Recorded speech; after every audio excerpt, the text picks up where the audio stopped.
So joining me now is Sarah Phillimore, family barrister who is currently in a legal dispute with Eventbrite, the ticketing site, who removed the listing for her event, her book launch that she had planned. This is for a book which was called Transpositions, Personal Journeys into Gender Criticism. And the website said in an email, they removed this event because it violates its community guidelines and terms of service on, quote, hateful, dangerous or violent content. Sarah Phillimore joins me now. Welcome, Sarah. Hello. So, according to Eventbrite, the content of the book that you have co-edited is hateful, dangerous and violent. Is that right? Indeed, but what their definition of violence and hate includes is disparagement. And right. When my solicitor made a data subject access request on my behalf, it was very interesting. I think I sent some of it to you because they had GBNews down as the voice of conservative outrage. Oh, there was a lot of chatter at the highest level of the company, and they released quite a lot of the emails to me. And it was quite clear they were saying, oh, we can't really get her on hatred or violence, can we? But we can get her on disparagement, so we'll do that. Disparagement? But that's not a criminal offence, as far as I'm aware. It's so broad and so wide as to be utterly meaningless. Yes. And that's why the action I'm taking against them is not just for unlawful discrimination under the Equality Act, but for breach of contract.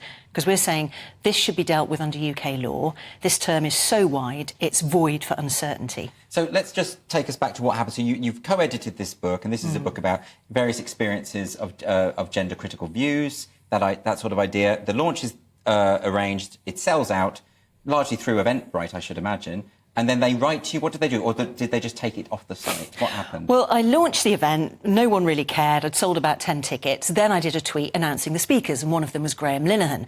That prompted a flurry of people tweeting at Eventbrite, do you really want to be involved with this? So without warning, on the 27th of October, they just pulled it. They sent me an email going, you're in violation. Do email us with any queries. I emailed and was ignored. But luckily, it was picked up by The Telegraph, The Mail. I wrote for The Critic and Spike. And one of their legal counsel from California reached out to me and we had a Zoom. So that was very interesting because the reason that this lawyer gave to me for why Eventbrite had pulled it was that they had a duty of care to people attending and there was a real risk that violent men would turn up and hurt us. Now, so this was for your own good? If that's a genuine reason, it's really terrifying because it's saying to these violent men, hey, guys, being violent really works. Now, I don't think that was genuine. I think it was just an attempt to make me go away, which obviously didn't work. Yes, because they oppose what the book explores ideologically, I suppose. I mean, the fact that they respond... I mean, you were saying that it only sold out then after this happened. It drew attention. I mean, it was great of that. I mean, on an individual level, it was fantastic because the book launch sold out. We pitched up at the Conway Hall. There was no protest, which I found really disappointing, actually. I was ready to film it. So on an individual level, it was fine. But, of course, on a wider level, it's not fine at all because Eventbrite could be any of the big tech companies. Yes. All of them have the same community standards, which prohibit violent, dangerous, blah, blah, blah. But again, the data subject access request was so interesting because they were talking about Women's Place UK because they also went and pulled, I think, 3 events that organisation were involved in. And they said quite amusingly, well, these organisers are a bit more buttoned up than Phillimore, but their events are essentially the same because they operate around denialism and exclusion of trans people.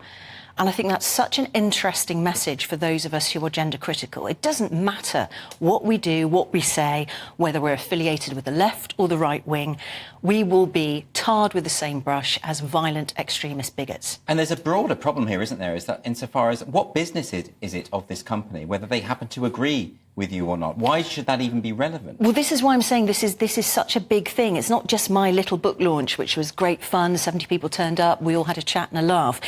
It's about our democracy. I don't want to sound hysterical, but the Equality Act was passed by Parliament, so democratic mandate, that's the law of this country.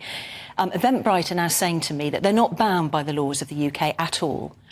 Interestingly, they're still going to reply in detail to my solicitor's letter before action, which suggests to me they might not be wholly confident in that position. But if that's right, we all need to know, because these community standards from all the big tech companies, they're all the same. They're going to be imposed on citizens of the United Kingdom in direct contravention to our domestic law. And what are we going to do about this? Well, we had the same thing, didn't we, when PayPal demonetised with the Free Speech Union and Toby Young's account, and they got rid of that, and they said that they weren't beholden to the laws of the land because they were based in California, I think. It's not just a threat to democracy. It's very, very harmful to individuals because these private American companies have effective monopolies. There's no real equivalent to Twitter or Facebook or LinkedIn or PayPal. If you find yourself excluded from those services, you suffer real harm. Yes. So exclusion should only be for a legitimate reason, and it's not. The reason given was completely discriminatory. The men and women who'd contributed stories to my book, you can buy it from Amazon, bargain, £10. I thought it was an important historical artefact because it was people saying, whoa, this was a bit weird, and this is when I realised things were a bit weird. It's just the stories of ordinary men and women, because what we're living through is unprecedented. We had the satanic panic, but that really only didn't even touch the sides. This is all-encompassing. Every organisation is captured by it. Yes, and you're dealing with people who are not extremists. You know, you mentioned Graham Linehan, writer of Father Ted, one of the most successful sitcoms ever produced. It's not like you've invited Pol Pot to give a talk or something like that. So this is such an extreme reaction. I mean, it is terrifying. I'm looking on Twitter on the way in, and someone reminded me again there was a lobby group who published that fears about right-wing extremism and transphobia, basically accusing women like me of being guilty of genocide. Yeah. And this kind of hysteria and insanity is promoted and empowered and amplified. And my perfectly legitimate view that women don't have penises, it now gets me labelled a terrorist. So can we clarify where the law stands on this for people? Because some people won't know what the Equality Act does and what it protects. Well, it's interesting, because, again, I get lots of people on social media going, gender-critical beliefs are protected. I don't believe so. But my For Starters case was so important back in June 2021, because prior to that, she'd been told a belief that sex was real and immutable made her akin to a Nazi. She was not protected. Her belief did not pass the Granger criteria. So she took that to the Employment Appeal Tribunal, and they agreed with her. And they said belief that sex is real and it matters is a protected belief under the Equality Act.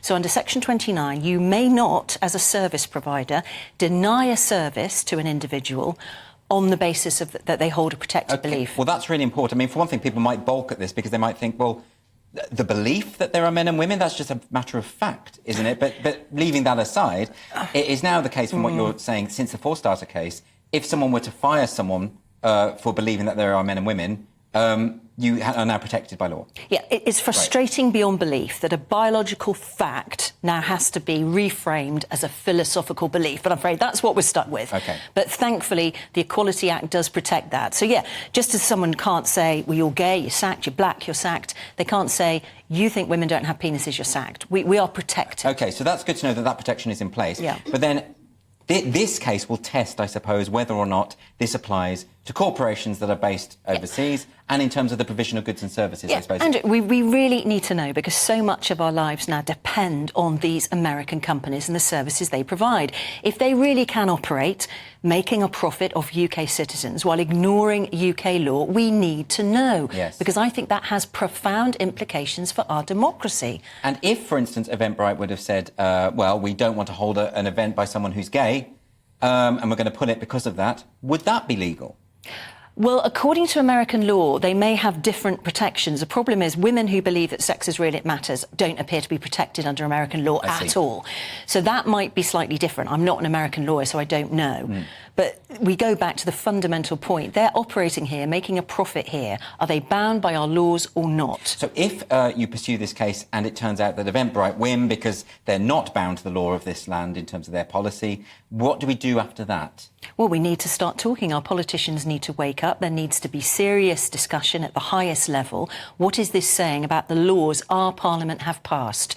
Are they going to govern UK citizens or not? I think it's a massive question. And finally, Sarah, people watching at home, is there any way that they can support you at all in this? Yeah, I've written a piece for Substack, which I'm going to publish on the way home. So if anyone has heard what I've got to say and wants to know more, I'm going to publish lots of links, including obviously the link to my crowdfunder, because I can't do this without people's help. So if anyone feels moved to donate £5 or £10, that would be wonderful. And they can find you on Twitter. What's your Twitter handle then? @SV Phillimore. Fantastic. Sarah, thanks very much for joining me. Thank you.